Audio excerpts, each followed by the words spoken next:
On May 28, the Chamber of Independent Power Producers threatened to cut power supply to the national grid by the end of June 2023 as the government failed to settle its debt. This move was set to create a huge power shortfall as the IPPs control over 65% of the available thermal generation capacity in the country. However, independent power producers subsequently suspended a planned shutdown of plants powering the national grid despite debts owed by the government. The suspension followed an understanding reached by the Electricity Company of Ghana, where the IPPs agreed to keep operating their power plants up to July 1, 2023. The offer of payments from the ECG is to enable the IPPs operate in the interim, providing the government and ECG the needed grace period to address the outstanding arrears in the energy sector and also to meet their contractual obligations. The managing director of the Electricity Company of Ghana, Samuel Dubik Mahama, spoke to Citi News, where he indicated why there was a need to strike a deal with the IPPs. We would just like to say a big thank you to the IPPs for actually having a sit down with us to speak with us. As we always say, they are development partners and we appreciate their efforts. We know these are trying times and we all have to tighten our belts.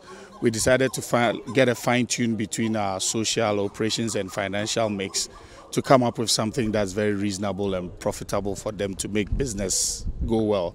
So we sat down and we made them an offer, which they are going through, and then they'll come back.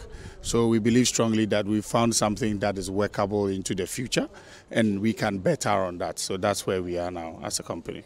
When asked if any payment has been made to the IPPs, Samuel Dubik Mahama revealed that all the producers will have to complete all the vitals in the agreement. He also indicated that from the month of July, his outfit will stay current based on some form of negotiations that will be had with the power producers concerning how power is going to be dispatched and how the energy capacity has gone. To be fair to the IPPs, they are not asking for all the money. You know, these kind of things in the international business, they're expecting a certain amount that you have to be paying to them that allows them for certainty.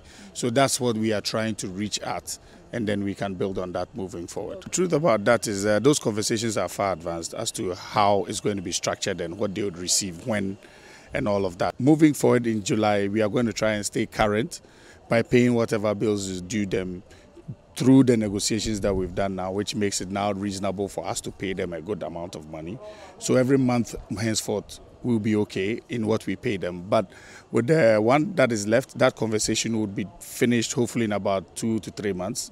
And then they would know when and how they are going to be paid and which amounts. But in truth, there's not going to be any power cuts. That conversation is far advanced.